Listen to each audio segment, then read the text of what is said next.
media, ladies and gentlemen. Today we are here in connection with the third memorial lecture of Mr. N.J. Icfai. Icfai is well known to all sitting in the first few rows, but for the benefit of the students, I would like to say a few words.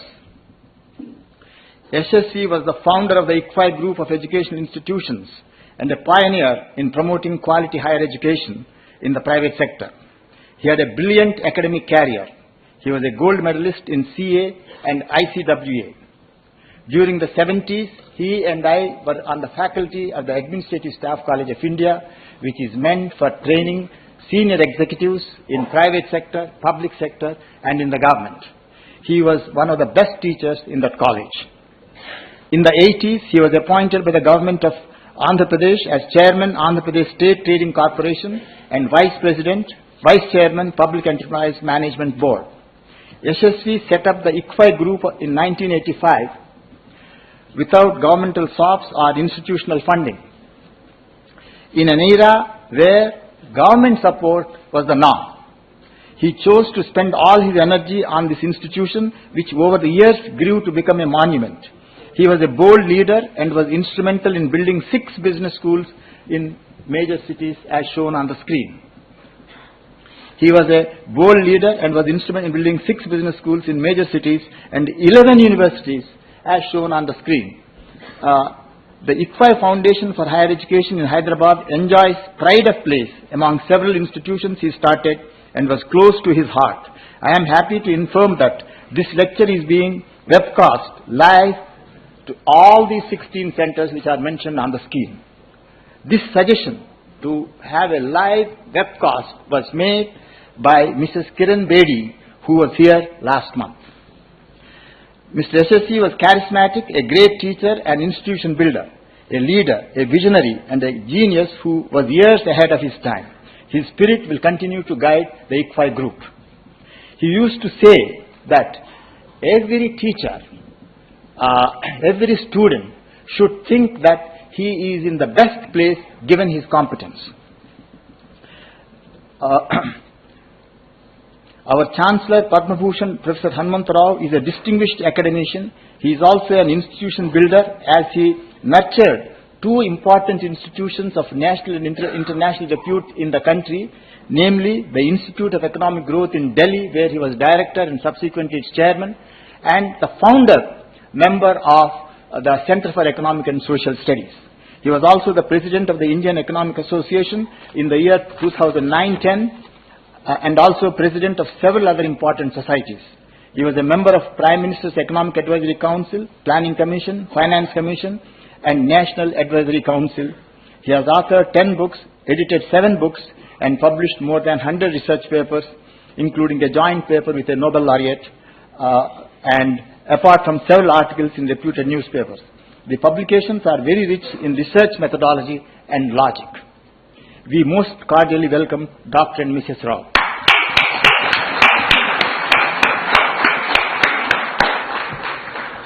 Now let me say a few words about our chief guest, Mr. Harish Bhatt.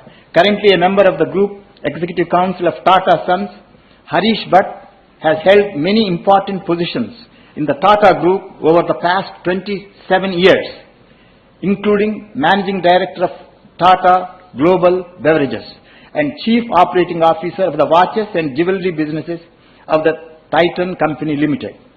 Mr. Bhatt is an alumnus of BITS Pilani and Indian Institute of Management, Ahmedabad. He won the IIMA Gold Medal for Scholastic Excellence.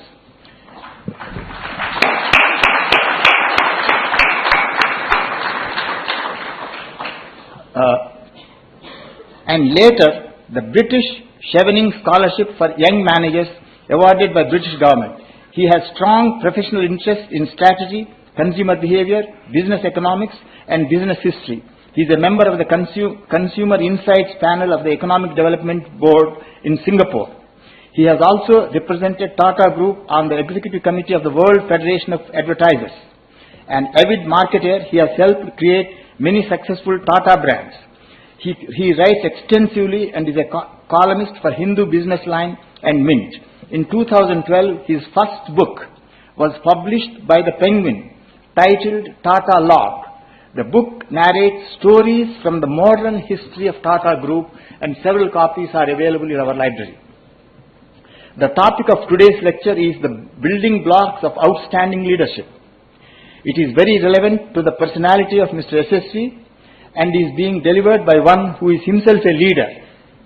Leaders are necessary for nation building. Leaders are necessary for building educational institutions and in every sector. This lecture will be based on Mr. Harish Bhatt's experience in the Tatas, one of the largest enterprises in India and in the world. Before I request Mr. Harish Bhatt to deliver the lecture, I have pleasure in announcing the presentation of the award to Professor Devapratim Purkayastha for his exemplary contribution in case research done during the last 8.5 years. I request Professor Devapratim Purkayastha to come to the dais and stand up.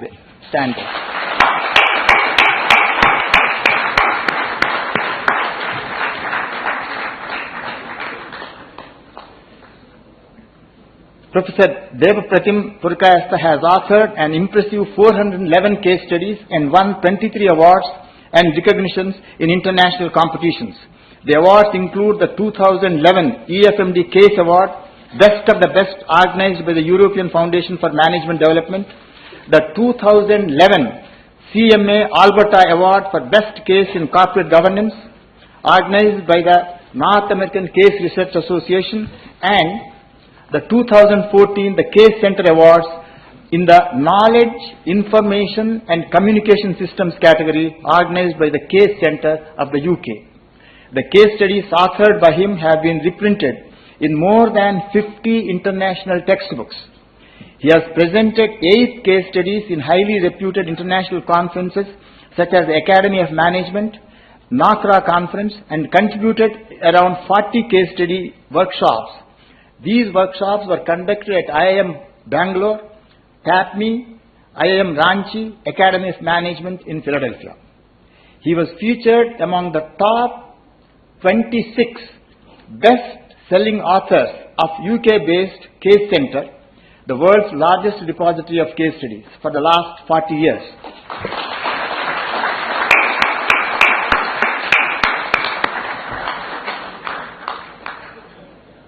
The list of these best-selling authors features authors mostly from Harvard, INSEAD in Paris, and IMD, and the great Sumantra Ghoshal. He has been called upon to contribute in a number of international events related to case studies, including as a member of jury for reputed international competitions. He has also contributed as the consulting editor of Casefolio, a journal published by the university since 2011. I must say that Mr. SSV used to take keen interest in the development of case studies. He had tremendous faith that the management education can best be taught through case studies. It was he who suggested the idea of churning of cases to ensure a balance between classic and contemporary studies, classic and contemporary cases, between Indian and global cases, and the degree of complexity of cases in any particular course or program. It is therefore apt occasion to honor a faculty member with expertise in this area. Professor Devapratim's work has had a huge impact on our institution. IFHE recognizes his immense contribution to the case method of teaching and wishes him all the very best in achieving many more accolades in the field. I have pleasure in requesting our Chancellor, Professor C.H. Hanumantarao, to present the certificate of appreciation and a check for Rs 1 lakh to Professor Devapratim Purkayastha.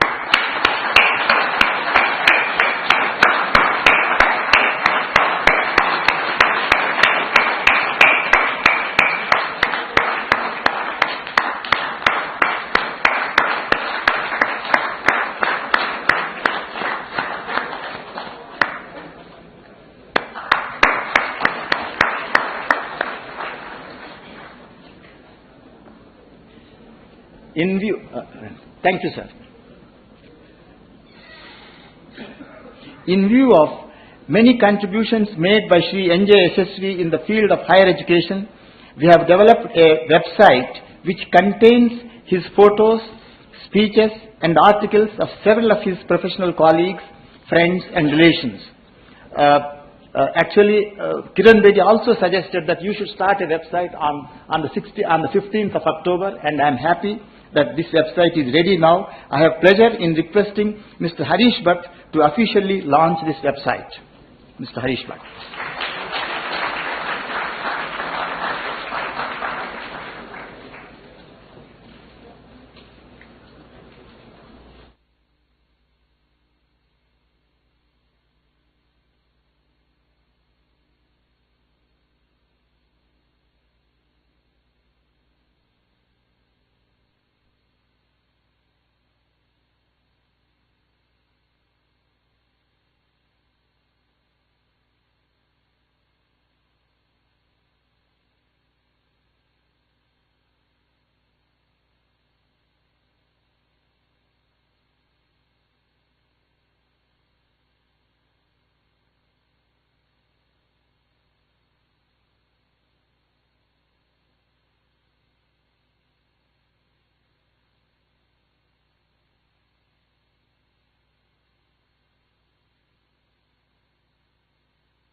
I now request Mr. Harish Bhatt to deliver the lecture.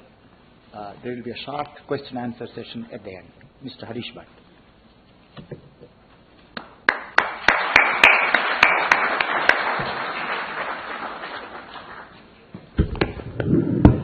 Thank you, Professor. Respected Dr. C.H. Hanumantrao, Chancellor, Mrs. Shobha Rani Yashaswi, the President of the Icfai Society, Professor Mahendra Reddy, the Vice Chancellor, Mr. Shankara, members of the Board of Governors of the Icfai Society, directors, deans, heads of departments, coordinators, all of you who are participating in this session from 11 different university campuses on the webcast, which Professor Mahendra Reddy has spoken about just now, members of the student community who are gathered here and on various campuses, which includes students of the doctoral programs, the graduate programs and the undergraduate programs.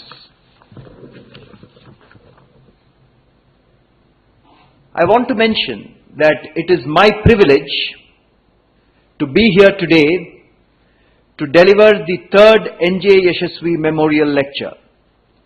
I want to thank the Icfai Foundation for Higher Education for inviting me to deliver this session, and I hope for all of you here, I will be able to convey some useful learnings that you can take back to your world.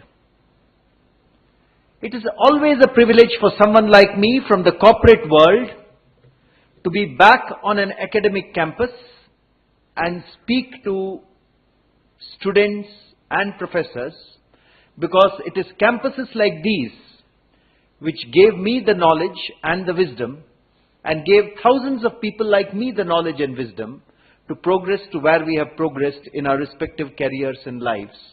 It is therefore very much an opportunity to pay tribute to Professor Yashaswi in the presence of so many of you who are now living and learning and researching on the campuses that he has established. But before I begin my lecture, I am also going to request that we take a moment to close our eyes and stand in silence for the victims of the terrible cyclone which we have witnessed in the last few days. So if I can just request all of us to stand in silence for half a minute and say our prayers to the victims of what has been a terrible national calamity.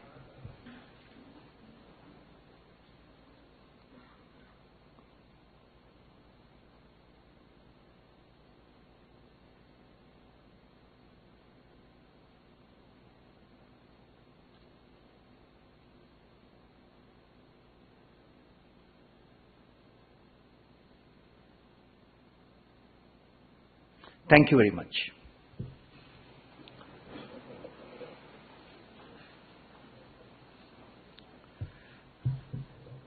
When I was invited to deliver this session, I think there were several motivations to be here on your campus in Hyderabad today. The Icfai Foundation for Higher Education is one of the most respected educational institutions of our country. I have personally tracked IBS and IBS Hyderabad, how it has ranked consistently amongst the top business schools in the country. In the Tata Group, I have had the personal privilege of some of your bright students working with us in the summer internship program as well as joining Tata Group companies as young managers. On a very personal note, my wife has been a faculty member at IBS Bangalore and now at Bombay for the past 13 years.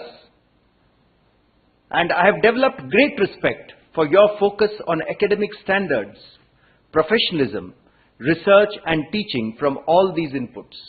I must therefore, at the very beginning of this lecture, congratulate the Icfai Foundation on having built such a wonderful educational institution and wish you all the best for many, many more laurels in the years to come. I want to begin this session by paying tribute to Professor Yashasvi. Professor Yashasvi was a founder, a visionary and a dreamer. When I last visited the headquarters of your institution in Hyderabad, I was given a book which was written as a series of articles written about Professor Yashasvi. It is amazing to see there the number of heartfelt tributes that people have expressed, which to me, more than anything else, shows that as a leader, he has touched so many lives and he has touched so many people. Many of you within this audience today who have been with the Icfai institutions for a long time know that it's a huge challenge to build an institution of this caliber spread across the country. Many of you know how he has touched your lives. He has invested so much energy in his life in building this wonderful university, this foundation and this campus. There can be no better monument to his leadership and his vision. As I drove from the Hyderabad airport into your campus last night, I was struck by the beauty, the peace, the serenity and the calm of this, I think, virtual academic oasis. Many of you in this audience have the rare opportunity of staying and studying here, of teaching here, of researching here.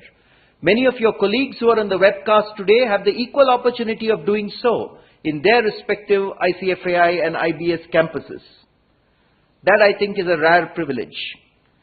I would therefore like to offer my prayers to the Goddess of Knowledge, Goddess Saraswati, and seek her blessings for the continued excellence of this great institution built by Professor Yashasvi. I must also mention on a very personal note that Professor Yashasvi was my professor at IIM Ahmedabad in the year 1987 when I was a student there. He taught us a course in financial management when I was doing my MBA at IMA. And I must mention that he was a visiting faculty there at that point in time. His classes were greatly sought after. My friends and I used to attend his classes at IIM Ahmedabad with quiet energy and depth, but with great simplicity, because I think he could relate to every level of audience. He was able to explain to us some of the most complex concepts of finance. I came out of his classes energized and enthralled, and so did many of my friends, because as the famous American writer William Arthur Ward once said, the mediocre teacher tells, the good teacher explains, the superior teacher demonstrates. But all of you who are here in the audience, I'm sure will agree with me that the great teacher truly inspires you. He makes you see the joy of a subject and inspires you to learn much more. And Professor Yashasvi was in that class. He explained, he demonstrated, but most importantly, I think he inspired us to learn. So, as his student, I would like to pay my respects to my professor today. And this is also one of the key reasons why I readily agreed to be here and deliver the memorial address as a tribute to him. So may I request all of you once again to please stand in applause to Professor Yashasvi and for everything that he has contributed and built.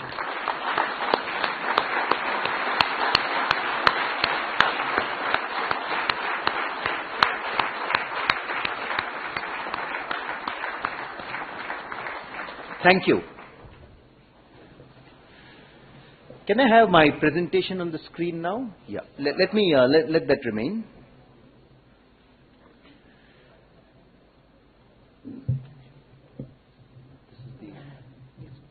For the next slide. All right. So let me now turn to leadership. In many ways, the topic for today's session is inspired by Professor Yashasvi, who was himself a great leader of people and institutions. I have heard about his legendary love and passion for education, his dreams for this institution. I have heard about his attention to detail, how wonderfully well he used to run some of the academic and administrative reviews. Just yesterday, your deputy registrar, who was accompanying me from the airport, was talking to me about his unending source of energy, that even after the reviews, he would be all sprightly and up for a walk on the campus. Just this morning, I was hearing about the schools which the Icfai Foundation had sponsored and was contributing to in Hyderabad and in other parts of the country. His love for education and his energy and his ambition and dreams for the Icfai Foundation are, I think, inspiring and the stuff of legend, and they are what motivate me to speak about leadership today. So let me speak of leadership in very simple ways. When we speak of the English alphabet, the first 5 letters of the alphabet are A, B, C, D, and E. And I firmly believe that there are similar 5 building blocks of leadership, which I would like to call the A, B, C, and D, and E of leadership. Let me put them up on the screen for you. I think these are 5 characteristics which mark all great leaders in the world: ambition, business acumen, courage, dreams, and empathy. And I'm going to take the next half an hour to talk through some of these concepts. Whether you are a professor, whether you are a student, whether you are a research scholar, or whether like me you're a corporate manager, I think these 5 building blocks of leadership remain uppermost in our mind, and they are what will help us to improve our capability and our effectiveness in whatever careers we wish to pursue. Let me begin with the first building block, ambition. I truly believe that unless you have ambition, unless a leader has ambition, a leader cannot set his or her sights so high. A leader has to be ambitious about himself and herself and about the institutions or corporates or teams that they lead. Great leaders are always characterized by great ambition. World over and in India, you will see examples of people who are mediocre leaders. But when you see great leaders, you will see at once that they are characterized by great ambition. And let me therefore begin with an example which I think is in the forefront of our minds today, who is our Prime Minister. If there is one thing that you will notice about Mr. Narendra Modi, it is that he is ambitious. His ambitions, whether it be becoming the Prime Minister of our country, or whether it be the single-minded ambition that he had for Gujarat state when he was the Chief Minister of that state, or the ambitions he now has for taking India into a position of world leadership, I think those ambitions stand out steadfast in our mind. Not only were these ambitions uppermost in his mind, but I would go to the extent of saying that he pursued them with vigor and with single-minded focus, notwithstanding many levels of criticism and cynicism which appeared in various parts of the world. Without that ambition, he would not have been the Prime Minister of our country today. But with that ambition, he has reached a place where promise of great statesmanship and great leadership is before him and before the world. Not just the world of politics. If you move into the world of corporates, and I'm going to take an example here from the Tata Group, which has been my home for the last 28 years. Many of you may not recognize the person who is put up there on a photograph. His name is Darbari Seth, and he used to be the chairman of Tata Chemicals and Tata Tea many years ago. He is no longer with us. But when he came back to India from the United States as a young chemical engineer, like many of you are today, young managers and young MBAs and young engineers, he came back with the ambition of leading a large business enterprise. And you can ask me, how can a young engineer coming out of a university have an ambition that I would like to be the CEO and the leader of a large business enterprise? But that is the ambition which led him to create what is today the second largest soda ash company in the world, Tata Chemicals. He created it in a part of India called Okha Mandal, in a barren part of Gujarat and India, where fresh water was not easily available, and fresh water is essential to the making of soda ash. He created it in harmony with the community around, and he built what is undoubtedly one of the greatest companies in the Tata Group and in the world of chemical engineering, which has then gone on to create legendary brands in India like Tata Salt. I don't think there is anyone amongst you who has not heard of Tata Salt, or your families who have not used it. But it was his ambition to build and lead a large company, which got him to create this huge corporation, and then he created many more companies for the Tata Group. I speak of him because I have had the experience of working as his executive assistant for a couple of years, and could see that ambition was the fire in his belly, which led him to create this institution, as I am sure it was the fire in the belly of Professor Yashasvi when he created this fine institution. So once again, ambition is critical if you are to become a great leader for the future. And all of you who hold promise of becoming leaders for the future, you should bear this in mind. Let me take a third example. Not from politics and not from the corporate world. But here is a person whose face, I think, possibly predates many of your generation. But I know that when I was a college student, my heart was bursting with pride when Kapil Dev lifted the Prudential World Cup at the Lords in the year 1983, perhaps much before many of you were born. Here was a man from a small town of India, a small town of Haryana, not from a large city like many of us, who went on to beat world leaders and become and take India to the World Championship of Cricket.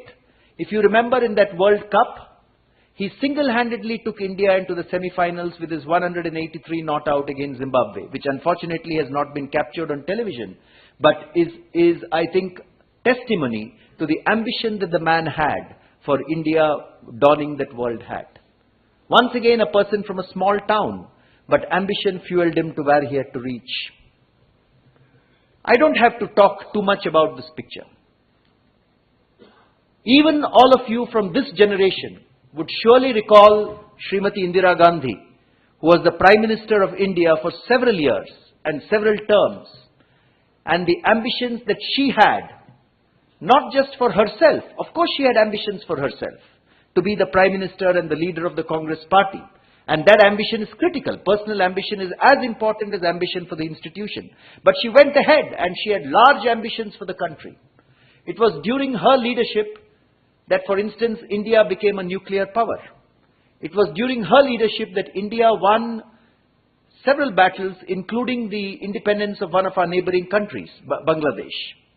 It was her ambitions to punch above India's weight, which put India into the modern era that many of us are experiencing today. Most of the large and good educational institutions of this country were conceived and created when she was the Prime Minister of this country. So, through examples like Mr. Narendra Modi or Kapil Dev or Darbari Seth or Indira Gandhi, the point I'd like to make is that if you look at each of them, one thing which drove them was ambition. They were not ashamed of being ambitious for themselves. That I think is very important for leaders in the corporate world and in many other parts of whether it's sport or whether it is politics. But not only were they ambitious for themselves, they were also ambitious for the institution or the cricket team or the party or the country that they led. So I would like to commend to all of you who are on the verge of launching your careers out of the Icfai institutes that you are currently studying in and out of IBS where you're studying in. Be ambitious. Ambition is one of the fundamental building blocks of becoming a successful leader of tomorrow. You live one life. In that life, be as ambitious as you want to, because that is how you will get to places. That is how, like Professor Yashasvi created this institution, you have the possibility of creating great teams and great institutions in your life. I'm going to move on from ambition to business acumen. It is not enough to be ambitious. You have to get your arms around how to run a successful business. You have to get your arms around how to run a successful team. The best leaders also know the levers which work for their countries, for their teams, for their businesses. And that is what I would call business acumen. Just like great ambition is the passion of a great character, business acumen is about knowing what makes your company or your team or your country tick. It is about knowing what the strengths and opportunities ahead of you are, but also understanding what are the risks that you need to deal with. Business acumen is about making good strategic choices. You have to make choices in life. You have to make choices in your careers. You have to make choices for your companies. Great leaders have that acumen of making sharp choices of what to do and what not to do. They marry the knowledge and wisdom and ambition that they have with the discipline of focusing on only what is the most important. They relentlessly defocus on what is not important. They keep their minds very, very sharp. Like when you are in college as a student today, it's important for you to focus on what is important for you in college. And similarly, when you lead a company tomorrow or you lead a small team tomorrow, it is important for you to focus on what is important for that team or that company. They marry their knowledge and wisdom with the discipline of focusing only on what works for your company or institution or the business that you lead. And I would like here on business acumen to quote someone who is one of the role models that I look up to in life, Swami Vivekanand. And Swami Vivekanand says, take up one idea in your life. Make that one idea your life. Think about it. Dream about it. Live on that one idea. Let the brain, let the muscles, let the nerves, let every part of your body be full of that idea. Then make your choices about what is good for that idea to flourish. What you need to do to make that idea flourish in your life. Just leave every other idea alone. He says that is the way to success. So you saw today one of our colleagues who was recognized for his brilliance in the writing of cases. I can see very clearly from the passion that he has taken that up as the one idea, and he knows the business acumen of how good cases are to be written. That is how the number of awards that he has won on case writing, which Professor Reddy spoke about, have come his way. So good business acumen is about taking that one idea, one industry, one category, and doing what you think is right for that one idea, one industry, or one category. And great leaders always have that good business acumen. Let me begin with some examples here. These are three generations of leaders of a very, very large company in the Tata Group. I am sure there would be very, very few people here who have not heard of TCS. TCS is India's largest IT company, most profitable IT company. TCS today has a market capitalization which is more than $80 billion. And in the world, in market capitalization, it is the second largest company in the IT services sector. It's been built in the Tata Group over the last 2.5 decades. The people you see here are the three successive CEOs of TCS. Mr. F.C. Kohli, who was the founder and the first CEO. Mr. S. Ramadurai, who was the second CEO. and the current CEO of TCS, Mr. N. Chandrasekaran. How did TCS become so successful? Certainly because of their leadership. But what was it in their leadership which made TCS so successful?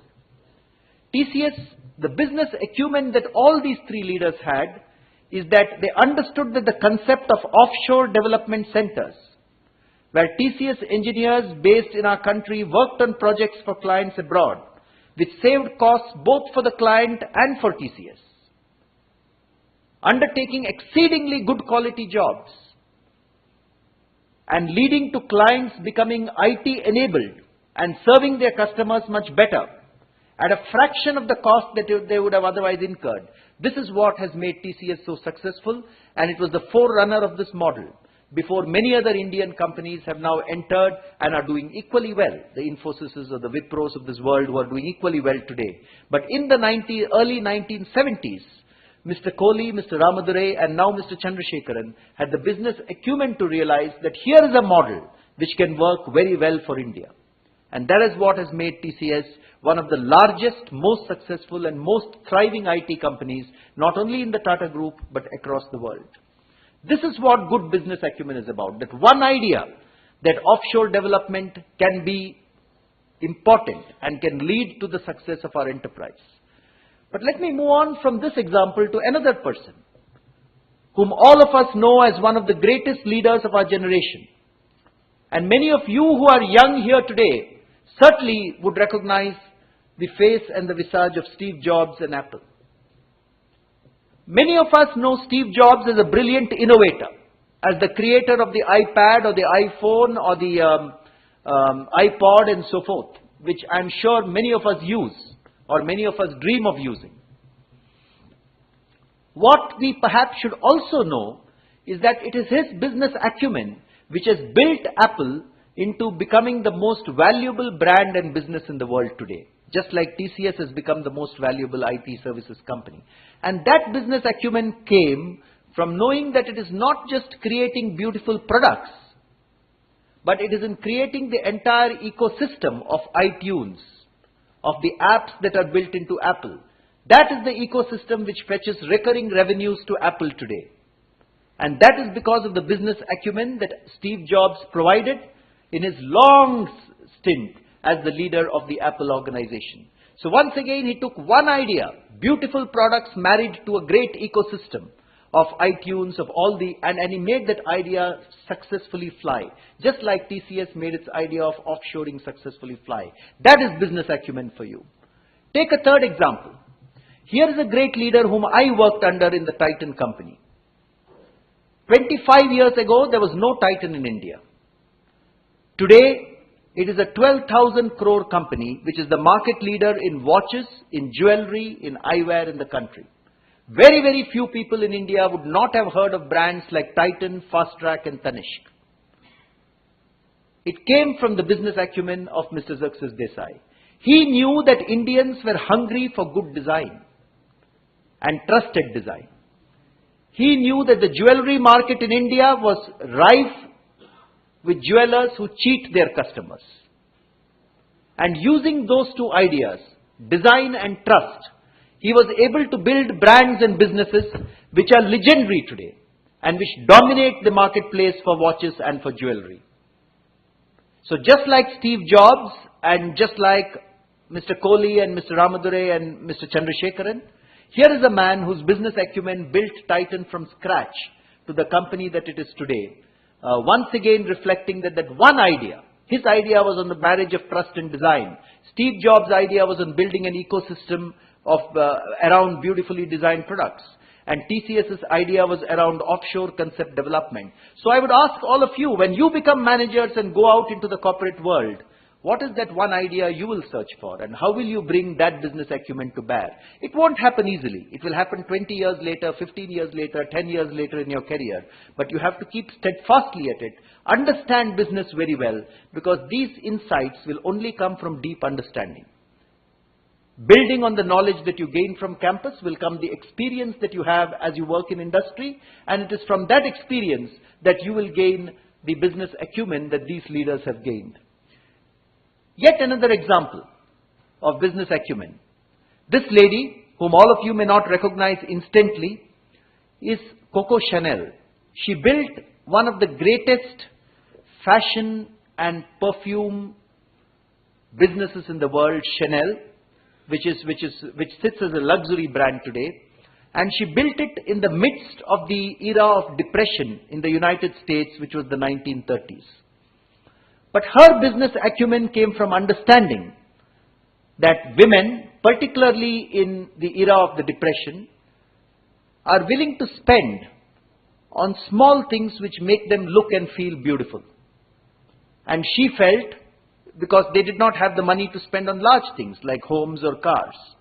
And out of that business thought and acumen came the entire idea of creating the Chanel brand of perfumes and lipsticks and everything else, which is so dominant in the world of luxury today. So look at those 4 different examples. I have given you an example stretching from Coco Chanel to Xerxes Desai, the founder of Titan, to TCS, to Steve Jobs. Each of them had an idea which was good for their business, and each of them had the business acumen to put that idea in place. Like Swami Vivekananda said, take that one idea and pursue it with all the acumen and the levers that you want. That is the way to become successful.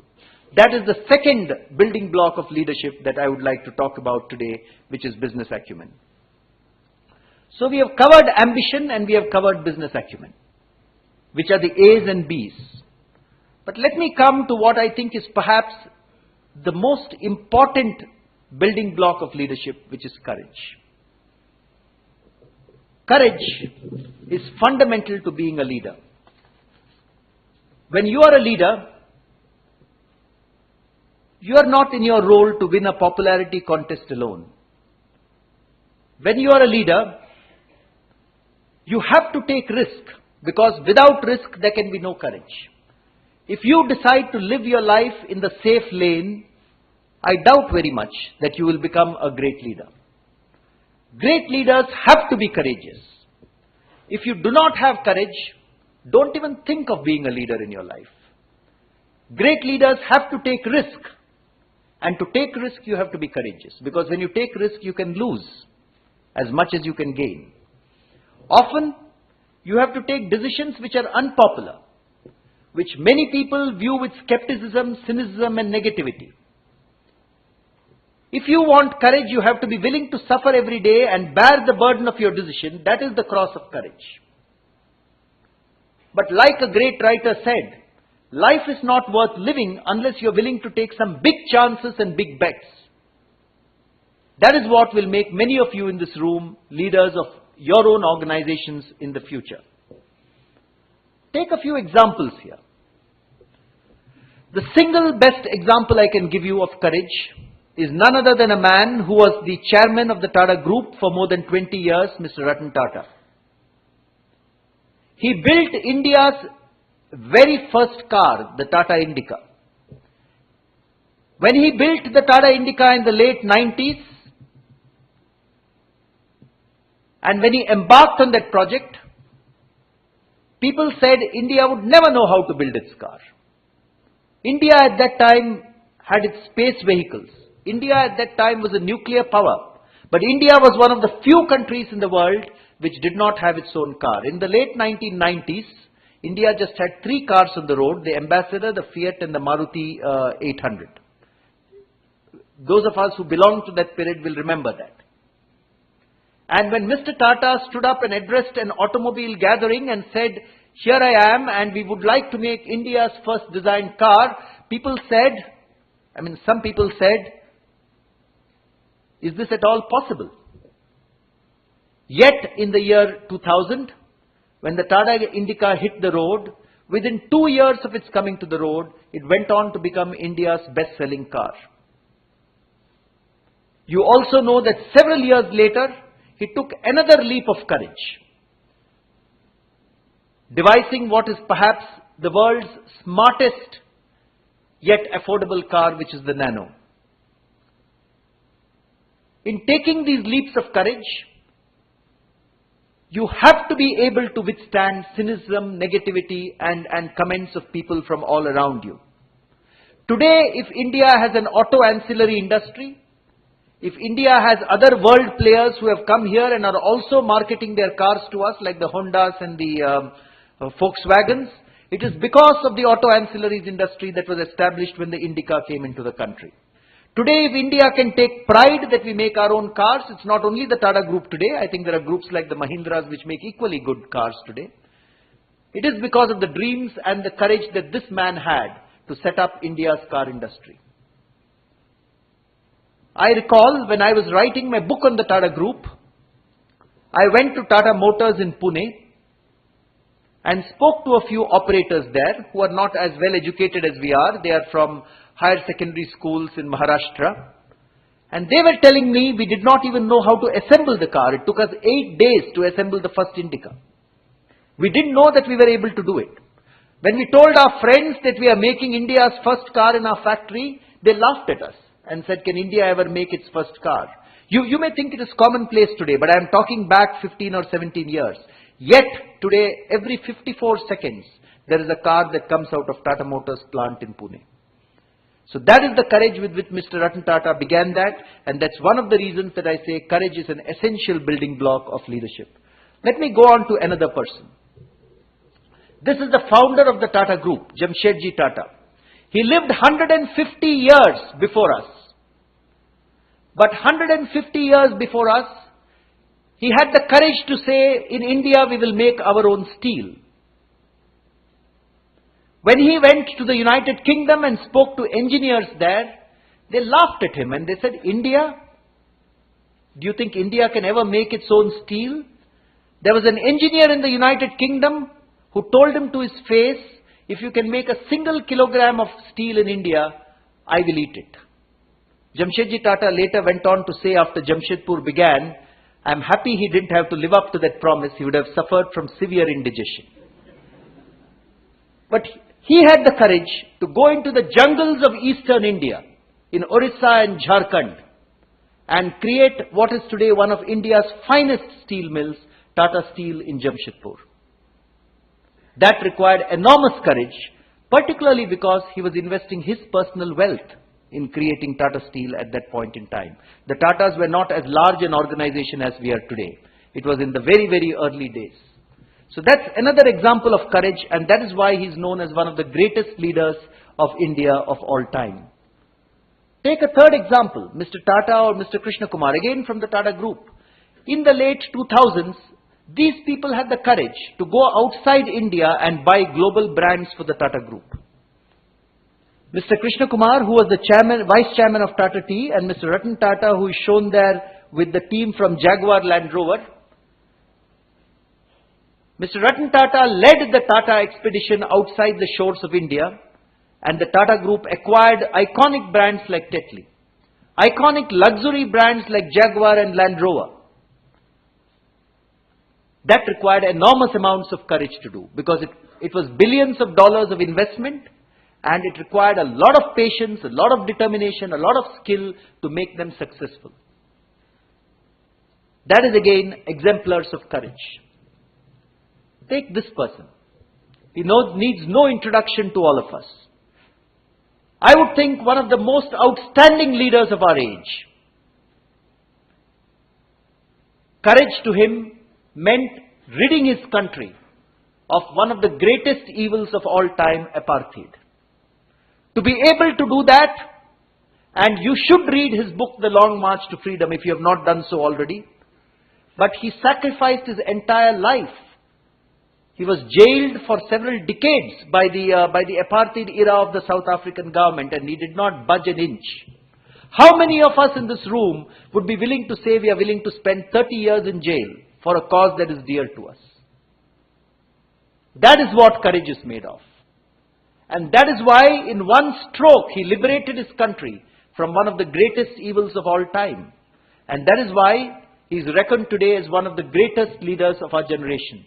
So great leaders like Mr. Ratan Tata don't necessarily have to come from the corporate world. They can come from any part of the world, as the story of Nelson Mandela tells us.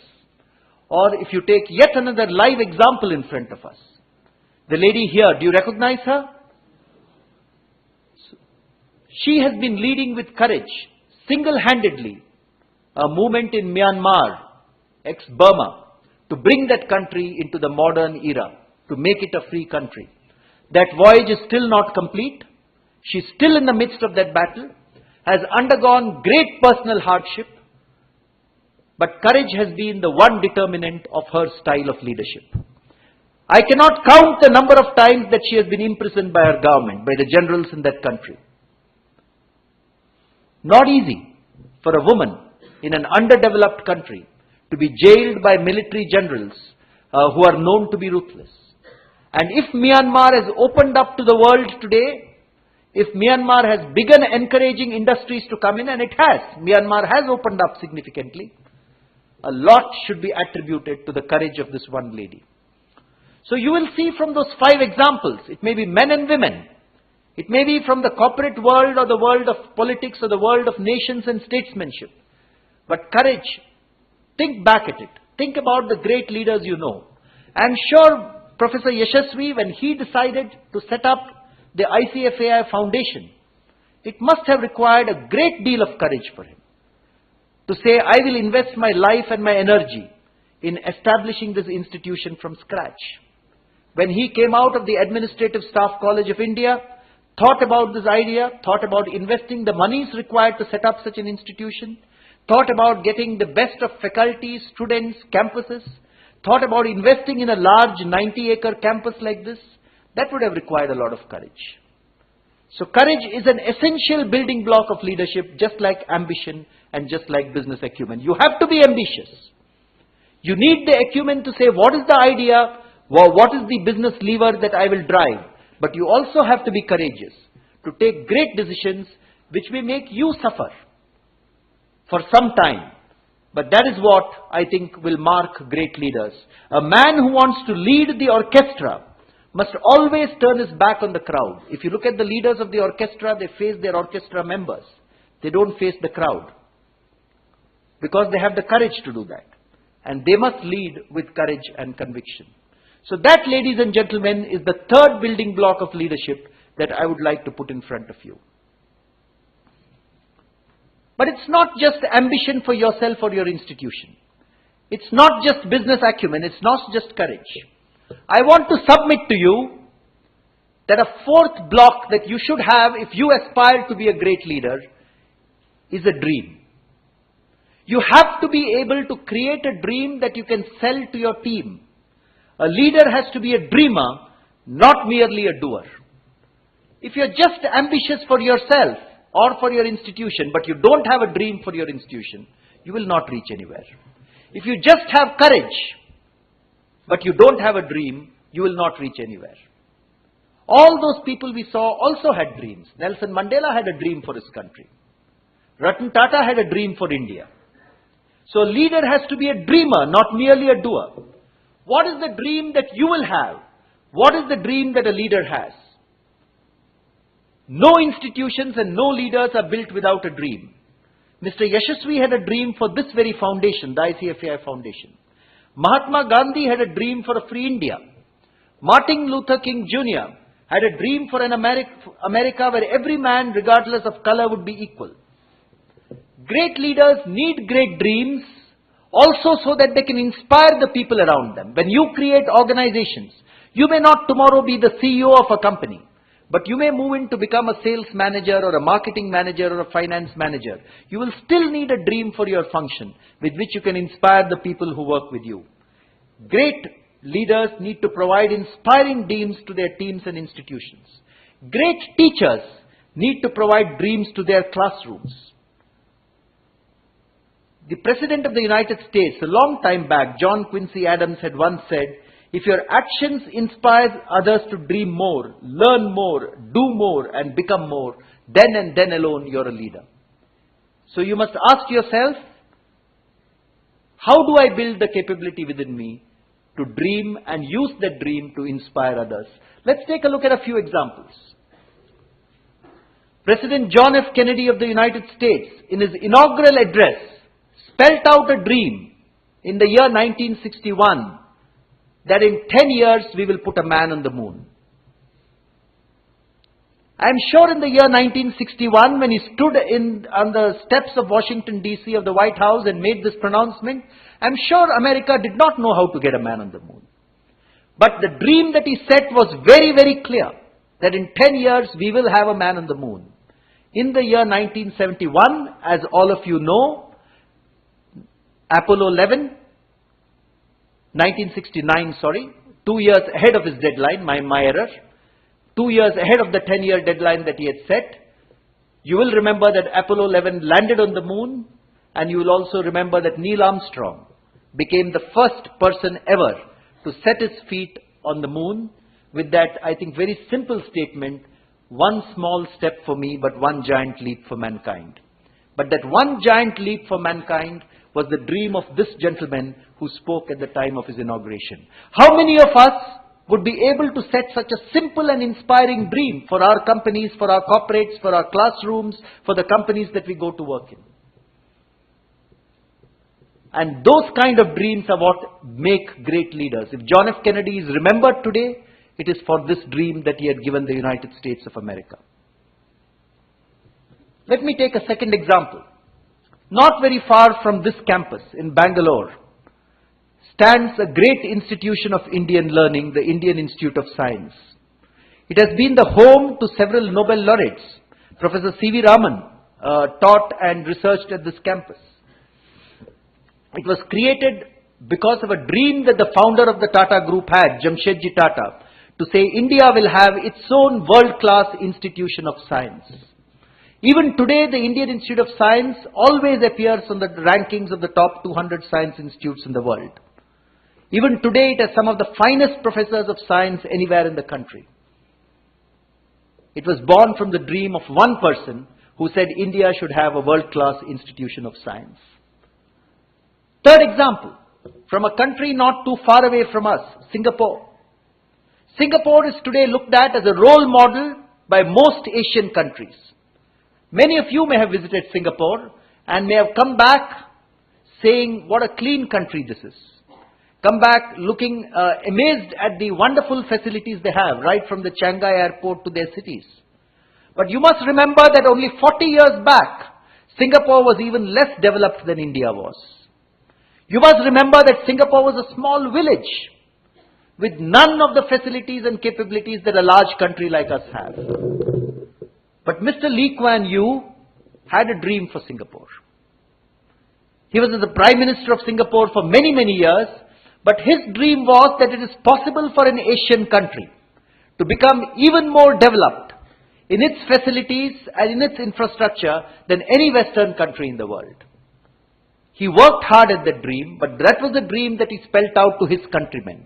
And that is why a lot of Singaporeans are willing to accept the discipline that he set on them, for the sake of becoming one of the great developed countries of the world. That is why Henry Kissinger has called Lee Kuan Yew one of the finest leaders that he has ever met in the world. But like the dream that John F. Kennedy had in the United States, from a very different part of the world, across the world, here was another dream that another man had. So the question I would like to ask all of you today, just like ambition, business acumen and courage, how many of us will sit back and dream? How many of us will sit back and dream for ourselves, for our companies, for our colleges, for our universities, for our institutions? When you become managers, when you move out of your BBM or MBA programs and become managers, how many of you will dream for your teams, for what you can achieve in your roles? This is not about big dreams or small dreams. Dreams can take any color, shape or size. But leaders always have a dream. You live for that dream. You inspire people with that dream. And I would urge all of you, evolve your own dream. That dream is very, very important to bringing the best out of you as a leader in your corporate life ahead of you. And I mentioned this specifically to the thousands of students within the Icfai Foundation, all of you who dream of becoming leaders in your career ahead. Let me go to the last of the building blocks of leadership, which brings me towards the close of my session. And I'm sorry, Professor, if I'm overshooting the time a little bit. But I want to speak now about a fifth building block that I think is so important to leaders, which is empathy. What is empathy? Empathy is about understanding other people. You can be ambitious and you can have a large dream, but do you understand the people who work with you? Empathy is about putting yourself in the shoes of your people, relating to them. Empathy is about being able to laugh with your people and cry with your people. Empathy is about having the shoulders on which your people can laugh, cry, exult and weep. No leader can be a true leader if he does not have empathy for his or her people. When you work in an organization or a university or a research institution, your people should know that you relate to them. That is what empathy is all about. Empathy is about caring for people. Empathy is also about giving people your best. Because outstanding leaders go out of their way to boost the self-esteem of their people.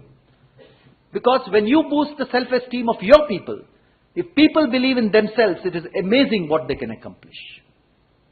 So great leaders use empathy, are naturally empathetic, because they believe relating to their people is one of the most important aspects of the job. Empathy means sitting down with your people, knowing very well what motivates them, knowing what they believe in, knowing what their challenges and issues are. Empathy means doing your best to address these. You may not have all the solutions at your control. No leader ever has all solutions. There are 100 times more problems than there are solutions. But empathy means, are you willing to give a patient ear to listening to your people and seeing what can be best done for them? That is the fifth and the last building block that I want to talk about today. The best example I can give you from the Tata Group for this is a gentleman who led Tata Steel for several years and who passed away very recently, Mr. Rusi Modi. He used to head the Jamshedpur plant of Tata Steel, where there are 40,000 plus workers. Legend has it that he knew each of those 40,000 workers by name. He would walk into a shop floor with a blast furnace or with steel being made. Didn't matter he was the managing director or the CEO of a company, but he would be very comfortable putting his arms around the shoulders of a worker, addressing him by name and speaking to him. You can imagine the impact that that had. He was virtually worshipped in Jamshedpur. And as a leader, anything that he would have wanted out of his people, they would be willing to do for him, because of that empathy he had for his people. It requires a great deal of discipline. Such empathy doesn't come easily. It requires a great deal of effort. And one of the reasons why I'm using these case studies like Nelson Mandela or Rusi Modi or Ratan Tata or Steve Jobs is because they are the best in that particular area. That is what we need to aspire for. Perhaps we will never reach his levels of knowing the names of several thousand people and being able to speak with them and relate to them. But he's a man who teaches all of us that it is possible to bring that empathy into your roles if you want to. It's not enough to have a dream or to have courage or to have ambition. If you don't relate to your people, as a leader, you're falling short. So empathy is very, very critical to relating to your people. This gentleman here was my boss in Titan for several years. I used to report to him when I was in the head of the watches division. He was the managing director of the company, Mr. Bhaskar Bhatt. One thing I can tell you, Titan has been a very, very successful company. Under his leadership, we have built brands like Tanishq and Fast Track over the last few years, which are today the stuff of legend. But if there was ever a people issue, his doors would always be open to listening to you. And one of the things he told us right when he became the managing director of the company is, don't worry if there's an issue. If you're not able to solve it, come to me. I will listen to you and I will help you to deal with that issue. That is empathy. Empathy is being like him, being able to relate not only to the boardrooms and directors, but being able to relate to every sales officer, every distributor, every franchisee. And he would do that with equal strength as he would relate to directors or to Mr. Tata or to members of the board. That is what empathy is all about, relating to your people. A person who I think is legendary on empathy. I don't need to spell his name out for you, but His Holiness the Dalai Lama. He relates to people, to his own people who are in exile, but to every single person he meets, because of the natural empathy that he carries for people. That is what has made him a great leader of our era. I once listened to him at the National Museum in Delhi when he was speaking to us. And he says, empathy is all about putting yourself in the shoes of the other person. When you sit across the table, don't only think of what is important to you. Think of what is important to the other person. And then speak to him or her.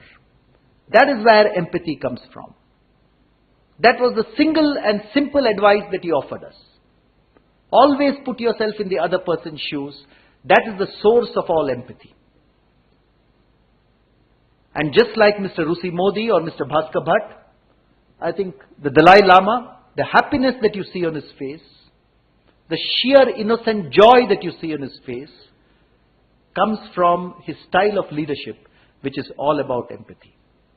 So ladies and gentlemen, as I reach towards the conclusion of my lecture, I would once again like to commend to all of you who are present here in this auditorium in Hyderabad, or who are watching me from all the 11 campuses across the country. Leadership is not rocket science. Leadership is about simple building blocks. When we were in kindergarten school, we learnt the ABCDEs of the English language. Let us also keep in mind the ABCDEs of leadership. Wherever we go, whether we are teachers, whether we are professors, whether we become project managers or sales managers or marketing managers or finance managers, and I hope all of you achieve your dreams for the future. Whether you head a team of sales officers or scientists, remember, whether we had a team of 50,000 people like Rusi Modi did, or a team of 10 people like one of you may do in the future, remember that each of us is a leader. Each of us is a leader to our team.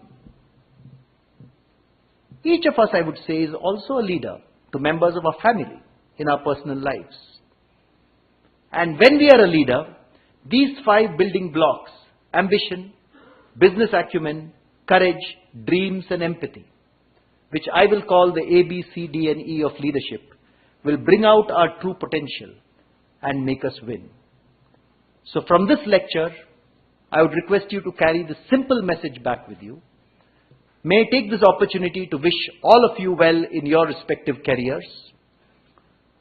Many of you who are teachers and faculty here are imparting knowledge and wisdom to your students, and thank you very much for that. Many of you who are students here are embarking on your careers. You are on the verge of great glory and great promise for your lives. Remember once again that you lead your life once. It is best to be the best leader you can in your lives. And these are some simple building blocks that you can keep in mind as you move forward. Once again, before I end, I'd like to take this opportunity to pay my tributes to Professor N.J. Yashasvi as a builder of this institution, of this fantastic institution, as a visionary, as a dreamer, as an institution builder, as my professor from several years ago. He has given us a lot. He has created this institution that we have the privilege of being in. My many thanks to him, and my many thanks to the Icfai Foundation for inviting me to speak today. I hope, in my own small way, I have made many of you think a little bit. And even if you take back one small idea from these 45 minutes, that would certainly, I think, be one large step forward for each of you and for all of us. Once again, for your patient hearing, thank you very, very much. Thank you.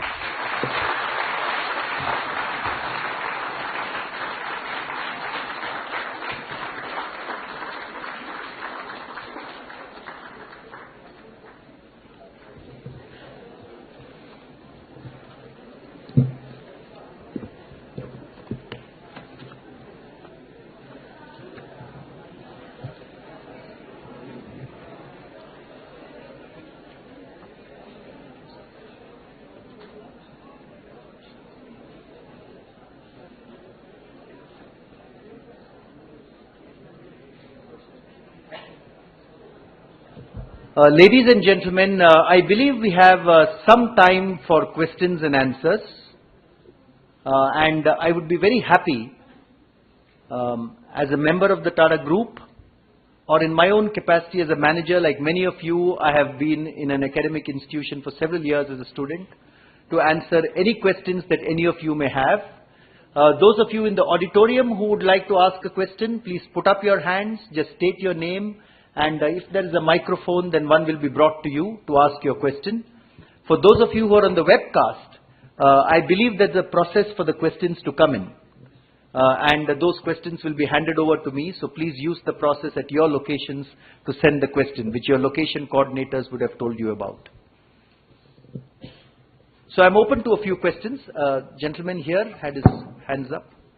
Please mention your name, and for my information, please also state whether you're faculty or a student or a researcher. It would help me to know that. Sir, it was a pleasure listening to you. It was largely a delight to, go through your presentation. My name is Naeem, and I'm a research scholar. With your kind permission, I would like to add one more dimension to these 5 letters of English. That is F, failure. Can you correlate failure with leadership? Can leaders be failures? And if they become failures, how do they cope with failure? And during your leadership tenure, have you ever come across failure? And how did you convey, communicate, and cope with failure? Thank you so much. That's a wonderful question, and that's a very, very interesting idea.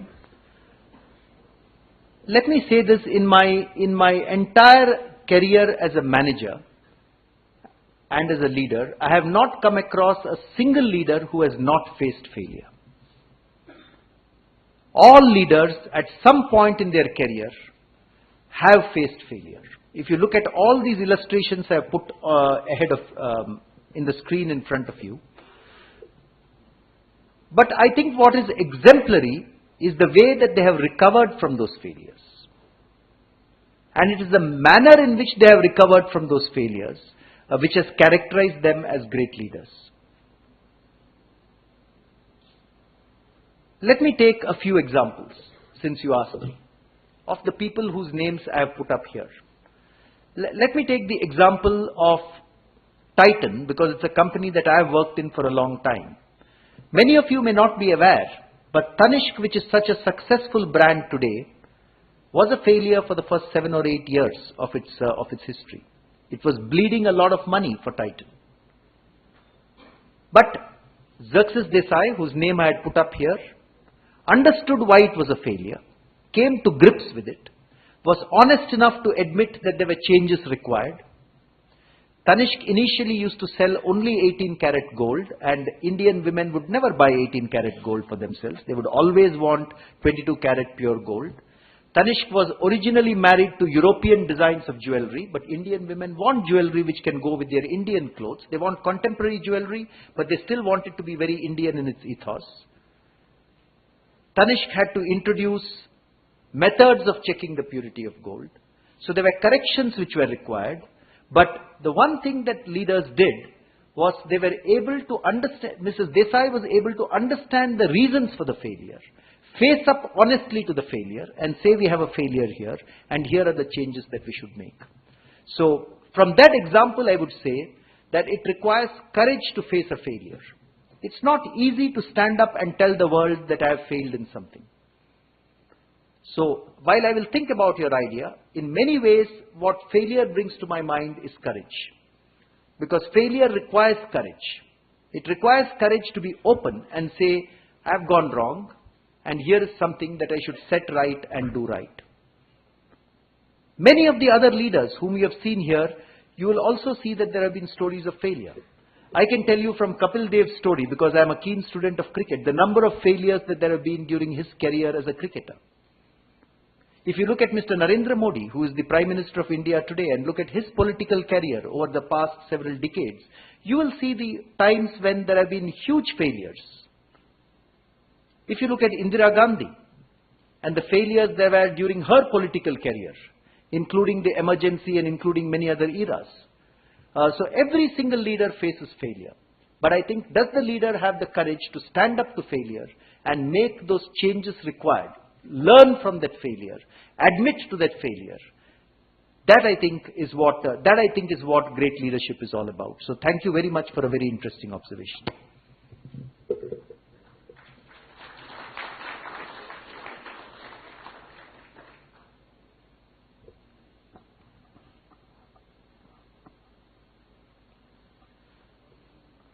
Yes, madam, please state your name. Good afternoon, sir. My name is Ankita. I'm pursuing MBA.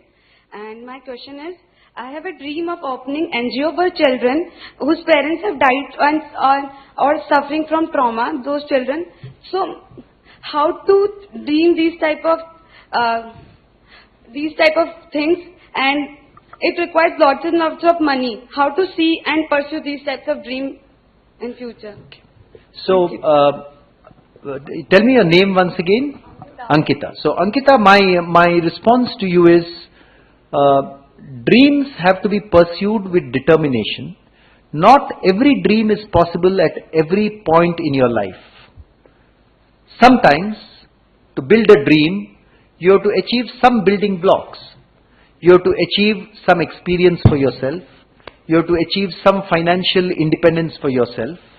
You have to achieve some stability for yourself in life before you go ahead and build a large institution. So, while you have a dream and you should continue to pursue it, you should be very clear what are the stepping stones I need to do in order to achieve that dream.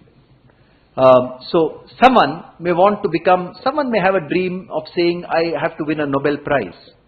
But to win that Nobel Prize, he has to first finish his postgraduate studies, his doctoral studies, then start doing research in that particular area, whether it's chemistry or physics.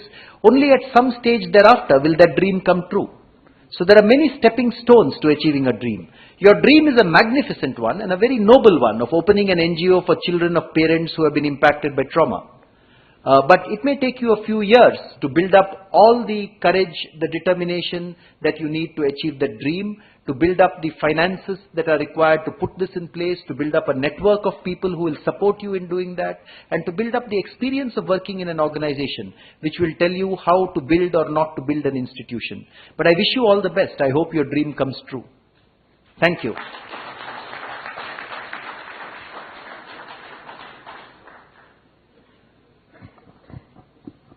Good afternoon, sir. Sir, I am Divyanshu Tiwari. I am an MBA student here at IBS Hyderabad. I had an opportunity to read your book, Tata Log. But of all the 8 stories mentioned there, I am just curious, like which story inspires you the most?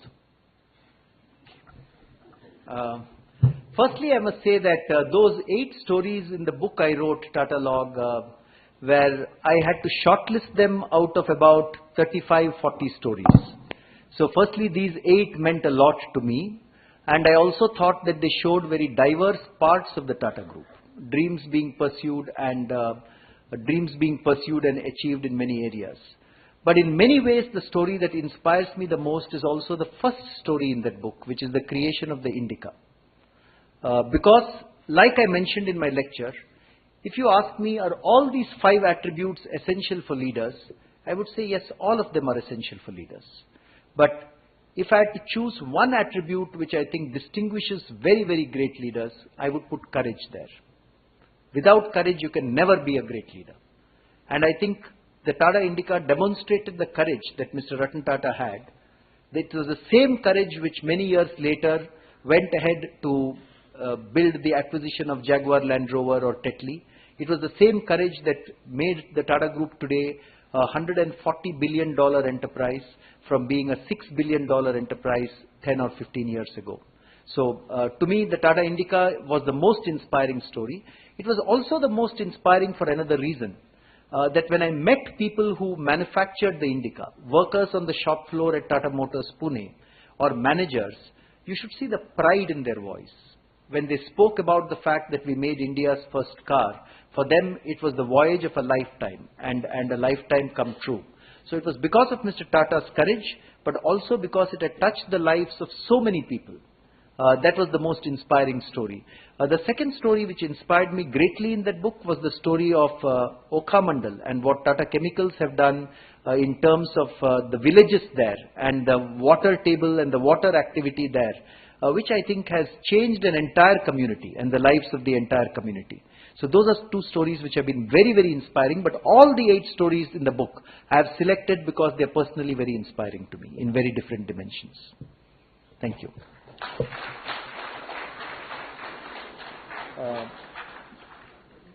Are there any questions from the webcast? Sir, one question from a faculty from an off location.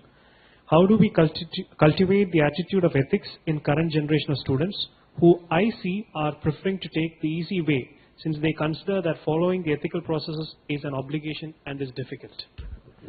Very, very good question. Once again, for ethics, and particularly in a country like India, I think being ethical in your behavior also requires a lot of courage. It again comes back to the leadership attribute of being courageous. I must tell you this from my personal example. In the Tata Group, I have now worked for 28 years. I joined in 1987. And from 1987 until today, not once have I ever been asked by my company to do anything which is unethical. And that's the reason that I've been working with them for 28 years and have not moved. Every night I can get a peaceful night's sleep because I know what I have done has not been harmful or unethical to anyone. That is more important to me than anything else perhaps in life. Having said that, has the Tata Group suffered because of this? No, I think it has gained. Because we have had the courage to say that we will not indulge in unethical acts, no one today expects an unethical act from the Tata Group. Because we have had the courage to stick to our ethical roots, the brand Tata is trusted by millions of Indians today as saying this is a brand which will be fair to us, they will not cheat us. So ethics always has long-term benefits. In the short term, would we have lost out? Perhaps we would have lost out. I know of many projects that the Tata Group did not get in the past because in the short term we did not want to take a shortcut to doing that. So my advice to all students here in this room would be, like Mahatma Gandhi has said, when you lose wealth, you lose very little. When you lose health, you lose a little bit. But when you lose your character, you lose everything. And character is based on ethics. If you have to do very well as a manager in the long term, people will only trust you if they know that you're ethical. Not conforming to ethics may help you to take shortcuts and win some short-term battles, but it will never make you a great leader like any of these faces which have been put up on the screen. So it's really your call. If you're aspiring for greatness, I believe ethical practices are the only way to reach that level of greatness. And all these faces I have shown you, maybe 20 examples today, would demonstrate that. If you're not aspiring for greatness and you want to take short-term cuts, please remember, neither will you get a good night's sleep, nor will you reach the greatness that many of these people have reached. So that would be my advice to you. Thank you.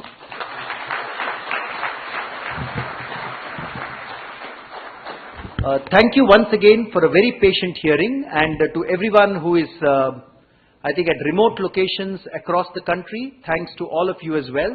It's been my privilege and delight to be here and speak to all of you today. Thank you, Professor Reddy.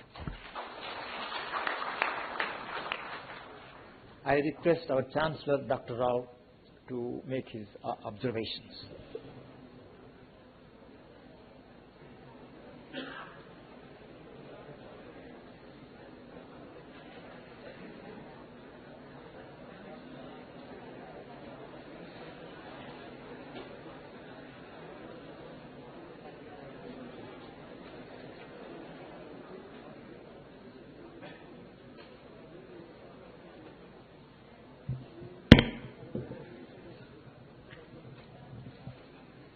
Our chief guest, Mr. Harish Bhatt, Mrs. N.J. Sasvi Garu, Chairperson Icfai Group, the Vice Chancellor, Professor Mahendra Reddy, other distinguished guests sitting here, and the young friends. We have just heard a very inspiring lecture. I was using the one word, inspiring. I can elaborate why I call it so. First of all, the occasion this morning is a memorial lecture, third memorial lecture, remembering Sri N.J. Yasasvi Garu. So your lecture really, I cannot think of a better presentation than this lecture while remembering Yasasvi Garu. Because all the attributes that you have mentioned. And I must say, before coming here 2 days ago, I had the pleasure of reading your book, Tata Law, and there is considerable overlapping between what you just now said, A, B, C, D, and these things, and then what you described there. It is understandable because Tata Law, the achievements of the Tata Group, could not have been there without these attributes, without these qualities that you have mentioned. So today, when we are remembering Sri N.J. Yasasvi Garu, this is the kind of lecture which really fits into the occasion almost perfectly. Because he was a dreamer. I am putting the last first actually. He was ambitious. And one need not be ashamed of being ambitious, as you said. But one should be proud of this. And all these great leaders have been proud of their ambition. Others may say he is very ambitious, and this ambitious is not a very, not considered to be a very good attribute in some circles. But for great deeds, for great people, ambition is a matter of pride, as you rightly pointed out. And then business acumen, or I would broaden it to say ability or competence, if you are applying it to academic field or some other field. I'm reading this because Mr. Yasasvi was not only a great dreamer, but also he had achieved academic excellence in his field. Without achieving excellence in one's own field, one cannot really pursue those dreams properly. As I was listening to him, Sri Bhatt, I'm sure those in my age group, if not in my exact age group of, there, but other elderly people here in the first 2-3 rows, may also be recalling their own mentors or their own colleagues and some great people with whom they have come into contact. Now they would have found out how the attributes that he has mentioned, they fit so well with the people for whom we have great admiration. I was remembering my own mentor. I was racing because I was remembering Professor V.K. Rao, for example. He was very ambitious. But people would, he is a great dreamer, of course, but ambition would strike first. People would say, he's an ambitious man. At 24 hours when you talk to him and he moves about, he's an ambitious man. I think those who know him would immediately, you are also familiar with him there. But then, he could fulfill that ambition. It's not just a personal ambition, and as you rightly said, ambition personal need not be a matter of shame, but it is a vision, social vision. This is for Tatas also. It's not just a profit-making, and I must recall here, I'm diverging here, your book again, where you have mentioned our own, one of our great economists, Milton Friedman, whose name you have mentioned in context of maximization of profits. That is not the ideal. And then you have quoted, I was greatly impressed by that. Ratan Tata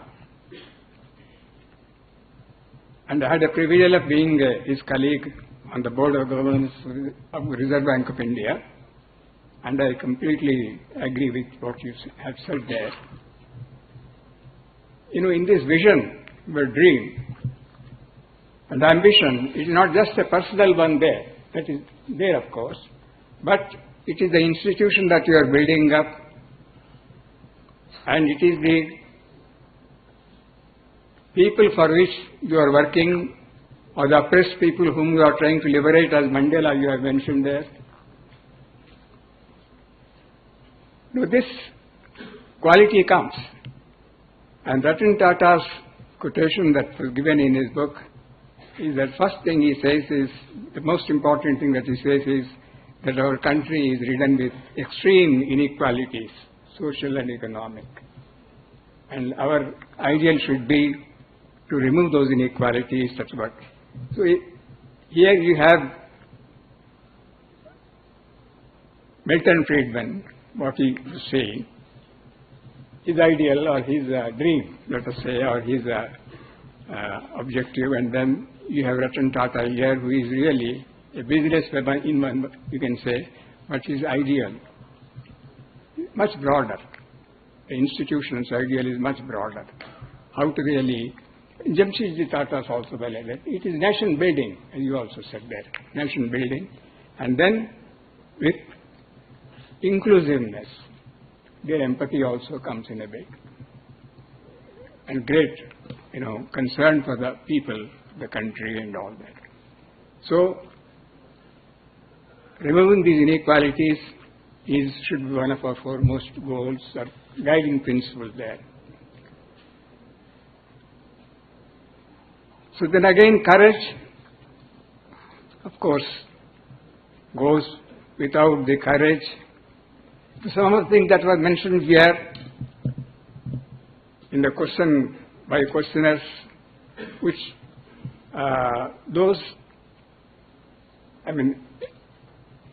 ethical element, one should be observe some ethical norms, or the issue of failure that was mentioned.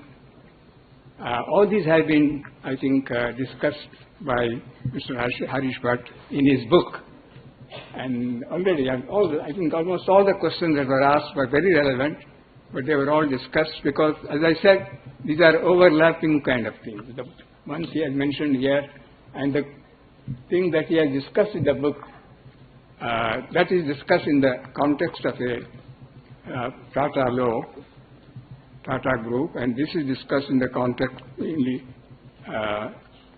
of the attributes of the outstanding leaders.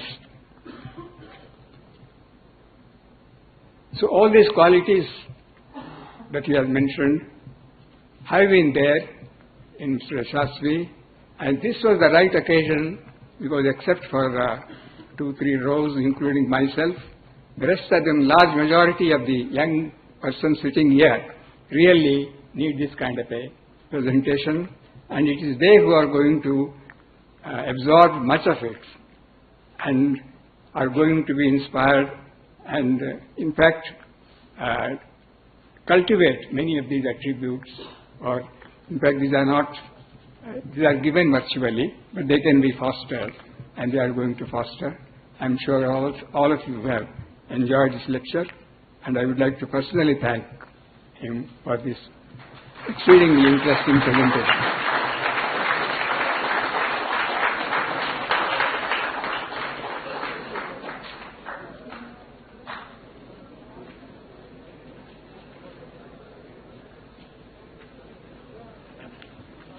I have great pleasure in requesting our Chancellor, Professor C.H. Hanumantarao, to present a memento to Mr. Harish Bhatt.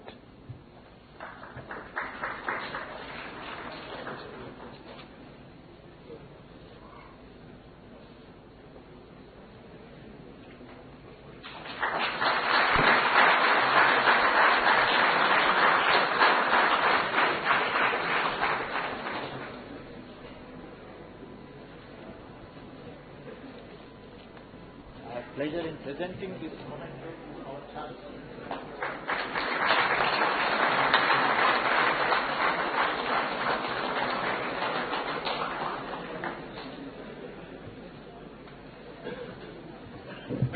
Well, we have almost come to the close. I will not take more than 2 minutes. First of all, I would like to thank Mr. Harish Bhatt for an excellent lecture. It was, inspiring. He has identified ambition as very important, and it should be consistent with one's capabilities, one's resources at hand. Business acumen, courage, dream, and empathy. I consider empathy as the most important. We need to have that inner strength within us to maintain, to keep up that empathy and that importance to ethics which he has spoken is, I think, which we should take home. He linked every one of this with the characteristics of Mr. SSV. For example, starting 6, 7, 8 business school at one go is a big ambition. That is, he has got the conviction that there is demand for high quality education, whether you are in Hyderabad, whether you are in Delhi or Bombay or Calcutta. It was that conviction which made him to start, and he was successful in that direction. Each of us is a leader, and we have to acquire these to be more successful. It is, as he said, it is not a rocket science. Every one of you has the potential to become great leaders. I also thank Mr. Harish Bhatt for giving us the opportunity, especially for our PhD students, to work with the Tata companies if a topic is relevant to that particular company or to the entire industry. So because we focus a lot on interaction with industry, and this is a great opportunity you have provided. We thank you very much.